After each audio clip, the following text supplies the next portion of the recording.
What's going on, everybody? Starting a revolution, Peter here, and this is more Castlevania Nocturne Season 2. A bit of a somber episode, that last one. Huh? Lots of emotions going around. Maria, Terra, Alrox, Mizrak. I don't think we've seen the last of Alrox, that's for sure. I don't know about Terra. I'm not exactly sure if that... I mean, there's no way that her arc is over or that Maria's arc is over. I don't know where it goes from here, but for a show that's only like 8 episodes a season, so there's not a lot of time to build out things, they're doing a phenomenal job making these characters likable and to empathize with them, to understand what they're going through as the show continues.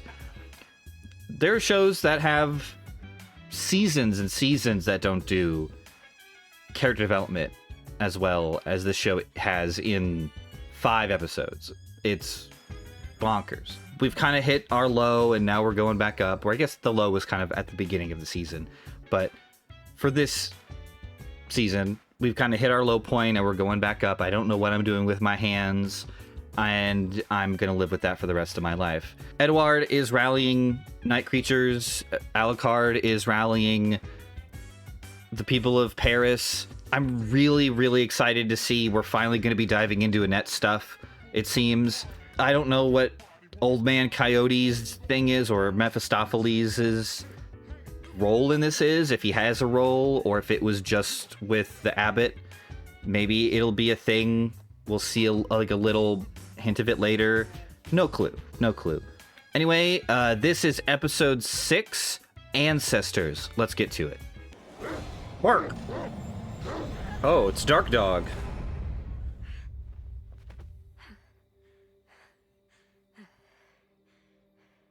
Something happened here. Were they training her? You have to want to put your magic right. I don't know how. Start with what's in here. Yeah. She's hurt. It's hard. Richter reminded me of what I'm a part of. Let's go, Juiced. A magic to life. Let's go. I'm not part of anything anymore. That's not true. We're family. Even if you don't carry the Belmont name.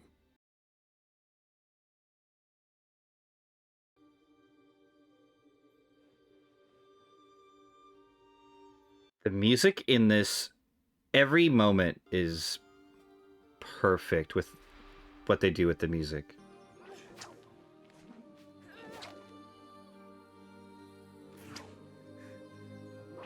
I love the art for this little flashback here. I don't know what to call it. Almost like color pencil, like, or like stencil or something. I don't know what I'm talking about.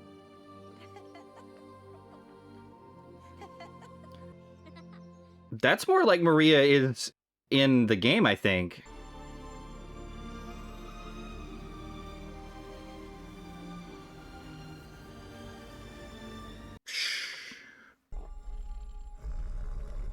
Tiger got bigger.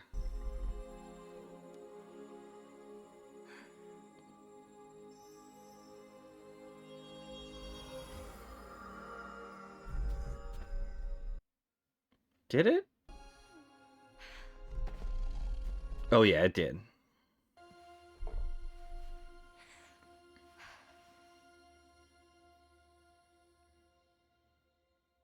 That's the first time we haven't had a flashback cold open so far. That was great. So, I know things didn't work out at the Louvre, but maybe all isn't lost. I have a plan, and I think it's going to work. If we work together. I like plans. My soul might be away from my body for a while. Pardon? Is she gonna astral project or like Avatar go into the spirit world? We'll both be here. Don't be afraid. Maybe it'll help you find your way back. That's so cool. Is Papa Legba an actual Creole thing? That's probably a question I should have asked a long time ago.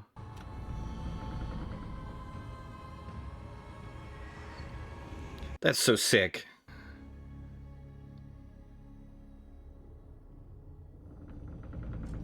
I love the mythos of this show. It's so cool. Where are all the spirits? They are here. Listen to the wind, the rustling leaves, I love that the show does this. the specks of light are souls.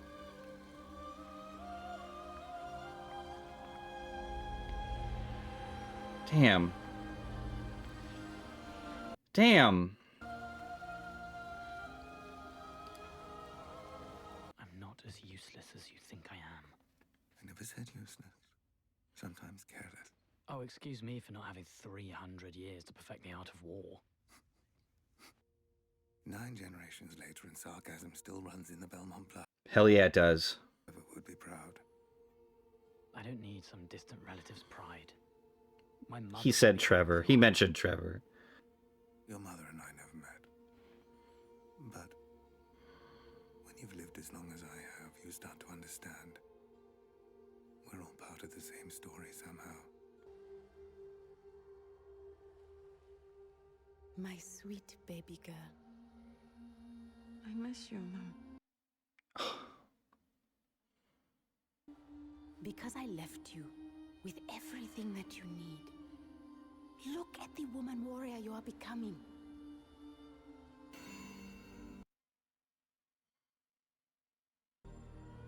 Go to Ogun, deep in the forest. He has lived long before us. Ogun is something they said before. Vision of earth and other spiritual realms.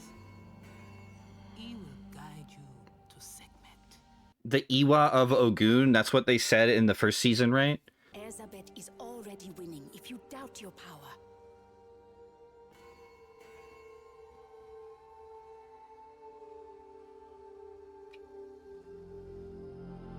I love stuff like this.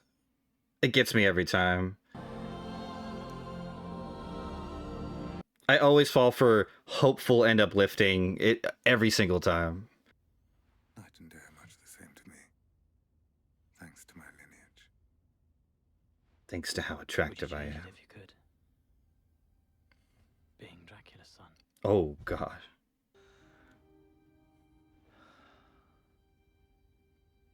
Everything is connected, Richter.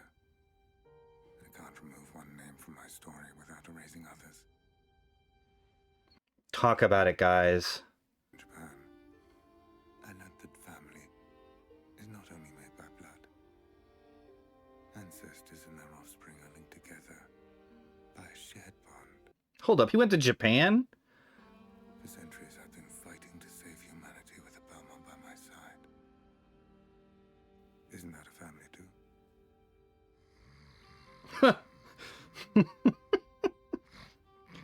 I know that Alucard's not really front and center in this, but I just love that he's around. I love... He has a very specific place, and it's really, really cool. Dude. Ogun is a unit. When the Orishas made their first journey to Earth, What a voice. surrounded by dense shrubbery. But I had a machete. From that point on, I became known as the remover of obstacles. Damn. Iron, my material. The machete, my symbol. This is awesome. Old gods everywhere are being forgotten or misused by worshippers. Corrupted souls are causing chaos across the realms. Does a third soul exist? Is that true? It is called the Ark, I've only seen Sehkmet's bloodthirsty destruction. but she is also the goddess of healing. That is true. They did say that. Good souls that balance on the scales of justice are sent to their resting place in the land of the dead. Duat, that's where you must go. Moche Tiogun, Tiao Yami, Tipabami, Tiawuntun Darimi. Whoa. Sing the new Oriki on your journey. It will fortify your courage.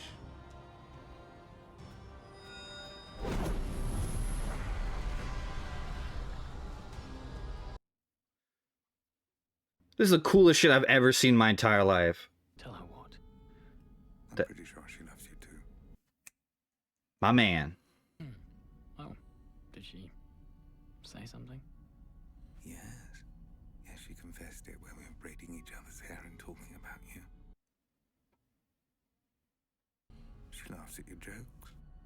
She debates your ideas. She understands what you have lost. You should tell her. Yep. Show her who you are beyond the Belmont bravado. You said you'd be here. Make her feel it's true. This is so fucking good.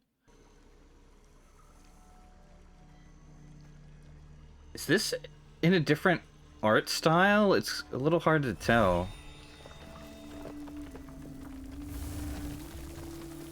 Just make a boat. Casual, just make yourself a boat.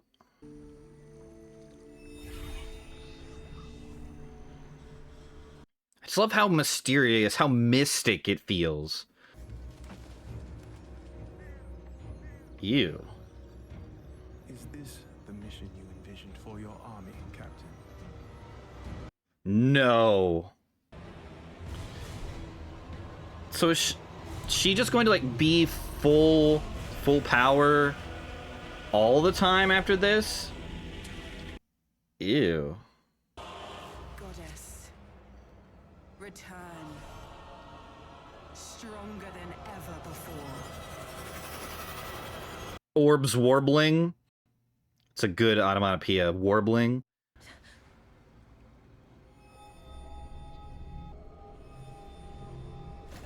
I kind of dig that she... Whoa. I was gonna say, I kind of dig that she has a shield as her main weapon now. What the hell is that?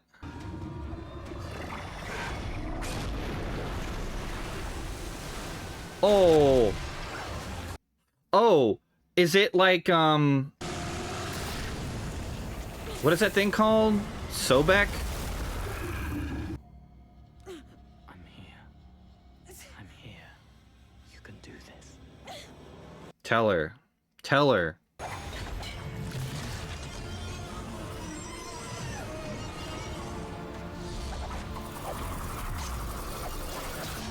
Damn, she's just like a blender. That looks incredible.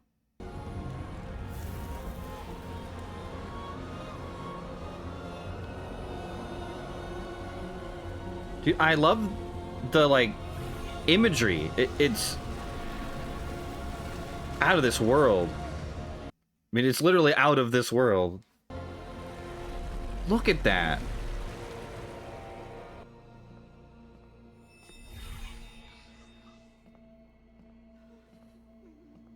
Really curious about the shield. Like, what it signifies. Like, what the idea of her having a shield is. Hey, there he is. I know why the scales are out of balance. Your high priestess Dronta has betrayed you. She desecrated your... She has fangs. You used to live among us, didn't you? Until humanity found ways to betray their gods as much as they do each other. What is that?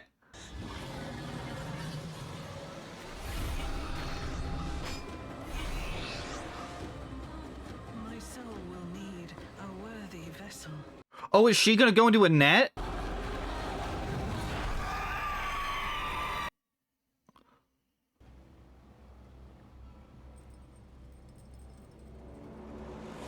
And then he sees what's happening or feels what's happening.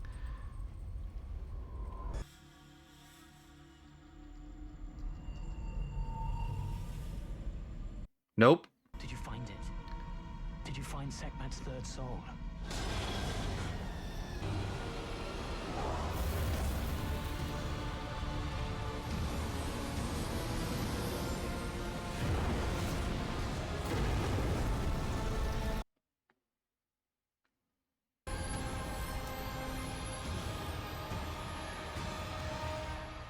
Annette? There's no Annette anymore. Where is this Erzsebet? Let's go! Every episode turns into my favorite episode as soon as it happens. That's wild. How can every episode just be better than the last episode? I don't... How do they keep doing that? So Annette has the actual Sehkmet in her now. Will they both have actual Sehkmet in them?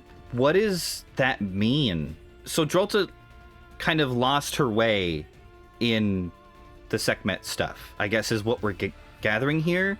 Erzsebet, but Sehkmet feels betrayed? It maybe specifically for what Drolta was doing, and like she kind of is an unwilling participant in Erzsebet having her power. I'm not exactly sure how mechanically it works. It doesn't really matter. I don't want to get lost in the weeds there with all that. But that's so cool. Oh my god, I never would have guessed that this is where this would go. I'm so happy that they gave Annette like a purpose, like a real purpose, like her powers being related to her ancestors and the spirit world and stuff like that. It makes complete sense. It's such a good idea. I said this in the last one that it felt almost kind of like a Deus Ex Machina to have like another part of the soul. But the way that they talk about it here makes it seem like that was always the case, that there was always 3 parts of the soul. And maybe if you know that about Egyptian myth, maybe that makes sense, right? Maybe they, said Ba and Ka, and you're like, but wait a minute, there's a third one, Ak, whatever. And so maybe like if you knew that, you could kind of figure out where they were going maybe, but I'm so happy to be surprised by it. I think it's such a neat idea. The Annette spirit world journey, phenomenal. I love just the mysticism of it. If you're doing a fantasy, make it deep, right? There's a place where I enjoy like the kind of more realism in my fantasy, like more like grounded stuff too. Like that can be good, right? But I really like just the expression that this show has when it comes to how big it wants to make its lore, its world building, its fantasy elements. It all conceptually is fantastic. I love she's on the boat and there's like, I assume it's like souls under the water as the water is kind of lighting on fire. She goes into the island. 11 out of 10, 12 out of 10. I definitely have come full circle on Annette here.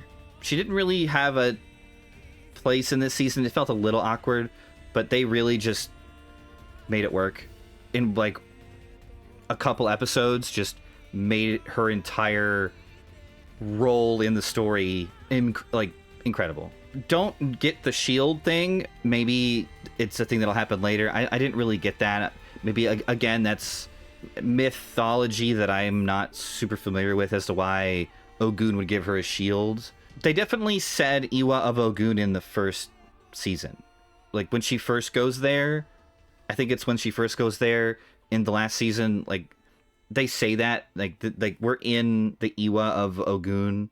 This is a little bit of a hot take, but I think that like taking the like mysticism out of belief structures and like that stuff is boring. It's really boring. I realize that a lot of it, it's not real. It's just explanations, like stories that were told before people understood how everything works, but it doesn't make it any less incredible to have these amazing myths about how everything works. And the fact that they clearly, I assume, did the research in this show to represent, again, what I assume is the Creole structure, or maybe just like a more broad Native American thing, to fit it into this vampires and like very European centered mythology, to like give it a place in that. There really isn't a whole lot else. Not a ton else happened in this episode. Maria kind of got control of her stuff. A little disappointing. I would have liked a little more build up there, but again, 8 episodes, you can only do so much. I kind of feel like limiting her progression to just the cold open kind of cheapens it a little bit. Granted, we've had a ton of Maria in the past 2-3 episodes. It makes sense. I just kind of wish it had more of a moment for it. Alucard is kind of in here just enough, like almost like the perfect amount for me. I'm sure that some people might want him to just be doing more and being more present and around, but I think that because this isn't his show, this is not his story. It's Richter's and Annette's and Maria's, and so I think that him being the most supporty character in this is perfect. And we still get moments of him, you know, when Richter's like, ever wish that your dad wasn't Dracula? And so we get that like introspection of Alucard in those little moments that we get since we saw the other show. Like, we understand exactly what's going through his head. Also, he was in Japan. Where's that show? Give me Alucard in Japan. I don't know every Castlevania thing ever. I don't think they've ever done a Japanese thing. I could be very wrong. I don't really know. Maybe they have. Maybe it's a reference to something that I'm not super familiar with. I know the Soma Cruz stuff is modern, but that wouldn't even be here at all. The thing in the water, it would be my understanding that would be Sobek, but again, my knowledge of Egyptian stuff is, I mean, it's not super deep, but I know that Sobek is associated with the Nile, which she was on a river, and then, you know, you have Anubis with the scales and stuff, which is neat. God, what I wouldn't give to be like at the writing table, or just the idea table, however they do that, to just come up with the ideas of this. Like, let's take Castlevania with this crazy world with vampires and stuff, and we'll put Egyptian myth into this, but also put Creole myth into this, and it's all gonna seamlessly make sense together. Anyway, so we have 2 episodes left, and I imagine both of those episodes are going to be out there epic fights now that everything is kind of come together, and we're here. We're at the end. I want to see Erzsebet on Annette. Good Sehkmet versus evil Sehkmet action. I don't know. I don't know what it's going to be. I don't know what that confrontation is going to be like, but let's get to it. I'll see you guys in the next episode of Castlevania Nocturne.